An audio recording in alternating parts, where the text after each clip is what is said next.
വിധികർത്താക്കളെ, ആദരണീയരായ മാതാപിതാക്കളെ, സഹോദരി സഹോദരന്മാരെ, നിങ്ങൾക്കേവർക്കും എന്റെ വിനീതമായ നമസ്കാരം. കാലം കാത്തു സംരക്ഷിച്ച ജ്ഞാനായക്കാരുടെ തനിമയുടെ താലന്തുകൾ കണ്ണിമച്ചിമാതെ കാത്തു സംരക്ഷിക്കുവാൻ കടപ്പെട്ട UKKCYയിലെ എന്റെ പ്രിയ സ്നേഹിതരെ, പ്രവാസി ജ്ഞാനായക്കാരുടെ സ്വഭാവപരമായ നിലനിൽപ്പിനെ തന്നെ ചോദ്യം ചെയ്യപ്പെടുന്ന ഈ കാലഘട്ടത്തിൽ സമുദായ വളർച്ചയിൽ ഇടവകകളുടെ പങ്ക് എന്ന ചിന്ത നിങ്ങളോടൊപ്പം പങ്കുവെക്കുന്നത് ഏറെ കാലിക പ്രസക്തമാണ് എന്നതിൽ സംശയമില്ല.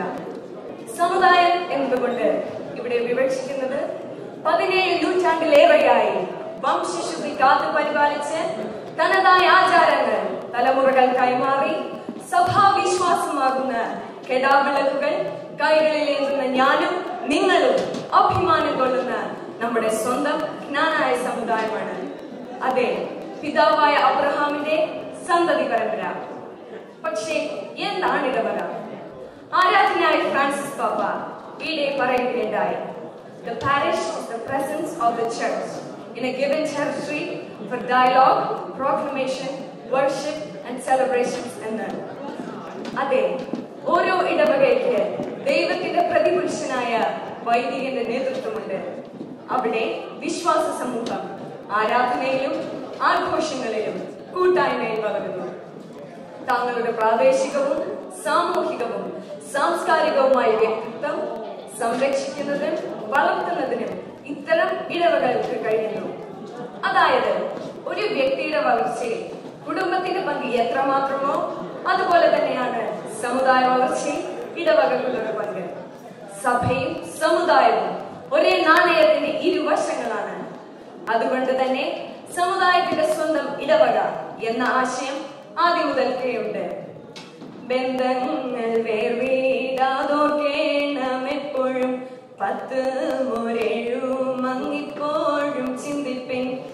അതെ, പൂർവികരുടെ നിർദ്ദേശത്തെ അൻവർത്ഥമാക്കിക്കൊണ്ട് കൊടുങ്ങല്ലൂർ വന്നിറങ്ങിയ ജ്ഞായിക്കമ്മയും മാർ യോസഫ് മെത്രാനും ചേർന്ന് ആദ്യം ചെയ്തതും വിശുദ്ധ തോമാസ് ലീഹായുടെ നാമധേയത്തിൽ ഒരു ദേവാലയം സ്ഥാപിക്കുകയായിരുന്നു. അങ്ങനെ തന്റെ അനുഗാമികൾക്ക് സ്വന്തമായി ഇടവക സ്ഥാപിച്ചു. ജ്ഞാനായ തനിമ കാത്തു സംരക്ഷിക്കുന്നതും സമൂഹത്തിന്റെ വളർച്ചയ്ക്ക് വേണ്ട ശ്രമങ്ങൾ നടത്തി. അതിന്നും തുടരുന്നു. സമുദായ വളർച്ചയിൽ ഇടവകകളുടെ പങ്ക് നിർണായകമാണെന്ന് സമർത്ഥിക്കുവാൻ എനിക്ക് മഹത് വചനങ്ങളുടെ അകമടിയോ നുറുങ്ങുകഥകളുടെ ആഖ്യാനമോ ആവശ്യമുണ്ടെന്ന് തോന്നുന്നില്ല.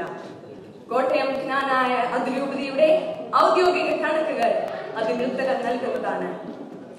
1911 തെക്കുംഭാഗക്കായി കോട്ടയം വികാരിയത്ത് സ്ഥാപിക്കുമ്പോൾ കേവലം 32 ഇടവകകൾ മാത്രമാണ് ഉണ്ടായിരുന്നത്. 1500ഓളം അംഗങ്ങൾ, എന്തിനേറെ 30 വൈദികരും 22 വിദ്യാഭ്യാസ സ്ഥാപനങ്ങളുമാണ് ഉണ്ടായിരുന്നത്. എന്നാൽ ഇന്ന് 139 ഇടവകകളിലായി 1.25 ലക്ഷം അംഗങ്ങൾ സമുദായത്തിനുണ്ട്. മിഷണറിമാരുൾപ്പെടെ 619 ജ്ഞാനായ വൈദികരും 4 കോളേജുകൾ ഉൾപ്പെടെ 218 വിദ്യാഭ്യാസ സ്ഥാപനങ്ങളും പ്രശസ്ത കാരിത്താസ് ഉൾപ്പെടെ 5 ആശുപത്രികളും മറ്റ് നിരവധി സ്ഥാപനങ്ങളും സ്വന്തമായി നേടിയെടുത്തത് ഓരോ ഇടവകയുടെ പ്രവർത്തനം കൊണ്ടാണ്. നമ്മുടെ ഇടവക സ്കൂളുകളിൽ വിദ്യാഭ്യാസ സൗകര്യം ലഭിച്ചത് കൊണ്ടാണ് ഇന്ന് പലരും ഉന്നത സ്ഥാനങ്ങളിലും വിദേശ രാജ്യങ്ങളിലുമൊക്കെ എത്തിച്ചേരാൻ കഴിഞ്ഞത്. യഥാർത്ഥത്തിൽ സമുദായ വളർച്ചയിൽ ഇടവകകളുടെ പങ്ക് നിസ്തുലമാണ്. ഇടവക തലത്തിൽ നടത്തുന്ന മതബോധന ക്ലാസുകളിൽ സമുദായത്തിന്റെ ചരിത്രവും ഒപ്പം പഠിപ്പിക്കുന്നു. കൂടാരയോഗങ്ങളിലും കൂട്ടായ്മകളിലുമൊക്കെയായി സമുദായത്തിന്റെ ആചാരാനുഷ്ഠാനങ്ങളെ പരിചയപ്പെടുത്തുന്നു, പരിപോഷിപ്പിക്കുന്നു. ഉപസംഹാരമായി ഒരു കാര്യം കൂടി. ഇന്ന് UK-യിൽ കുടിയേറിയ 1500ഓളം കുടുംബങ്ങൾക്കായി എത്ര ഇടവകയാണുള്ളത്? മാഞ്ചസ്റ്റർ ജ്ഞാനായ ചാപ്പൽസി ഒന്ന് മാത്രം. നമ്മുടെ ഓരോ ജ്ഞാനായ യൂണിറ്റുകളും ഓരോ ജ്ഞാനായ ഇടവകയായി മാറണം.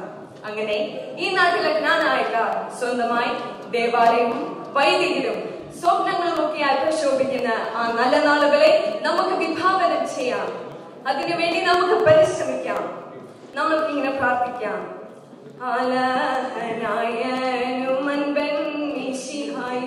കൂടെ